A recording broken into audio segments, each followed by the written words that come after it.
அன்பானவர்களே, அன்பு வணக்கங்கள். உங்கள் அகத்தில் வீற்றிருக்கின்ற ஆன்மாவாகிய ஆண்டவனை நான் வணங்குகிறேன். நேற்று ஒரு அன்பர் போன் செய்திருந்தார். குருஜி, என்னுடைய மனைவி இறந்து சில மாதங்கள் ஆகிறது. அவளுக்கு வலிப்போய் நோய் என்ற ஒரு நோய் இருந்தது. அந்த நோயோடவே அவர்கள் இறந்து விட்டார்கள். பல ஆண்டுகள் அது இருந்தது. இருந்தாலும் அந்த நோயோடு அவர்கள் இறந்து விட்டார்கள். இதனால் அவருடைய ஆன்மாவுக்கு ஏதாவது பாதிப்பு வருமா,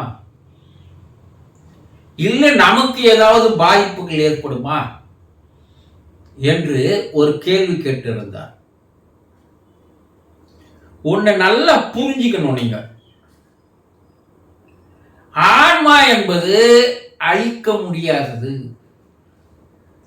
ஆன்மாவிற்கு எந்த விதமான பாதிப்புகள் வராது. பகவத்கீதையிலே கிருஷ்ண பரமான்னா சொல்றாரு, ஆன்மாவை எரிக்க முடியாது, வெட்ட முடியாது, நீரில் அதை அழித்து விட முடியாது. எந்த ஒரு பொருளாலும் அந்த ஆன்மாவை சிதைத்து விட முடியாது. ஆன்மா என்பது ஒரு தனி அம்சம் கொண்டது. நம்ம செய்யற எந்த தவறுக்கும் இறைவன் பாதிப்பானா? அந்த ஆன்மா என்பது இறை நிலையில் இருக்கக்கூடியது, இறை சக்தி கொண்டது. அதனால்தான் அதுக்கு ஜீவாத்மா என்று சொல்கிறோம். சின்ன ஆன்மா. கடவுள் என்பவர் பரமாத்மா, பெரிய ஆன்மா, பரமாத்மா. அந்த பெரிய ஆன்மாவிலிருந்து வந்த சிறிய ஆன்மா தான் நாம் ஜீவாத்மா. அப்போ அந்த கடவுளுக்கு என்ன விதமான சக்திகள், குணங்கள், இயல்புகள் எல்லாம் இருந்ததோ அதுவும் நம்ம கிட்ட இருக்கு. அதை நம்ம புரிஞ்சிக்காவே தெரிஞ்சிக்காதையே நம்ம வாழ்க்கையை வீணாக அழித்து விடுகிறோம். உனக்குள்ளதான் கடவுள் இருக்கிறான்றதே தெரியாதவன் எத்தனை பேர் இருக்கிறான். அதை தெரிந்து கொள்வதில் ஆர்வம் கிடையாது. வெளியே தேடுவதிலேயே வாழ்க்கையை வீணடித்துக் கொள்கிறார்கள். இப்போ உடல் நோய்கள் ஏன் வருது?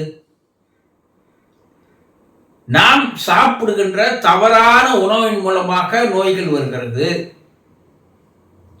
2, நாம் எடுத்துக்கொள்ளுகின்ற தீய பழக்கங்களினால், மது அருந்துவது, புகைப்பிடிப்பது, இது போல பழக்கங்களால் நோய் ஏற்படுகிறது.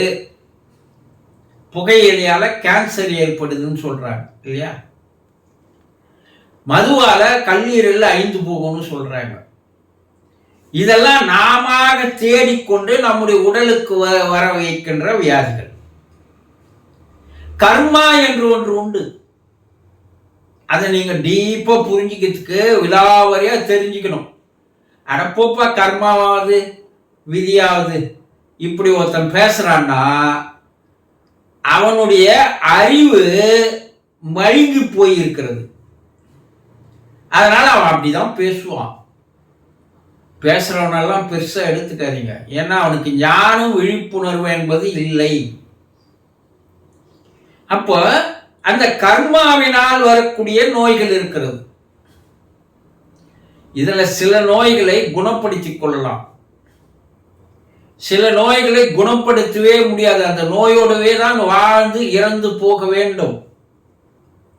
ஆனா இந்த நோய் உடலுக்கு பாதிப்பை தரும், மனதிற்கு பாதிப்பை தருமே தவிர ஆன்மாவு இதனால் பாதிக்கப்படுவது கிடையாது. இப்ப இந்த நோய்களால் உடல் பாதிக்கப்படுகிறது. உடல்ல வலி ஏற்படுது இல்லையா? அந்த வலி உடல் வலி மனவலியாக மாறுகிறது. இப்ப எப்படியாப்பட்ட அவதாரங்கள் எல்லாம் கூட பெருநோயால் அவதிப்பட்டு தான் இறந்து போனார்கள். ஆனா அதற்கு அப்பால அவர்களுக்கு மறுபிறப்பு என்பது இல்லை. ஏன்னா அது ரமண மகரிஷியா இருக்கட்டும், ராமகிருஷ்ண பரமஹம்சரா இருக்கட்டும், அவங்களுக்கு கேன்சர் என்ற ஒரு நோய் இருந்தது. இது அவங்க சாப்பிட்டதுனால வந்ததா இல்லை, அவங்க ஏதாவது கெட்ட பழக்கம் வச்சிருந்தாங்களா இல்லை. அப்ப எதனால்? அவர்களுடைய கர்மா. அதை அவங்க கிட்ட போய் கேட்டா, இது என்னுடைய கர்மா, இந்த கர்மாவை நான் இந்த உடலில் அனுபவித்துத்தான் ஆக வேண்டும். இதை குணப்படுத்த முடியாதுன்னு சொன்னாங்க. இது கர்மாவினால் வருகின்ற நோய்களை எந்த மருத்துவம் குணப்படுத்த முடியாது. அதை அனுபவிச்சுதான் ஆகணும். அதை அனுபவித்த பின்புதான் அவங்க போனாங்க.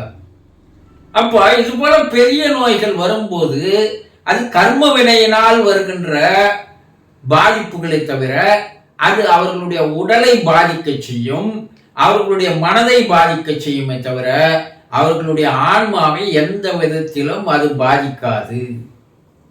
அதனால அவங்க ஆன்மா சாந்தி அடையாத போயிடுமா, அவங்க ஆன்மா அதனால ஏதாவது பாதிப்புக்குள்ளாகுமா என்ற பயப்பட வேண்டிய அவசியமே இல்லை.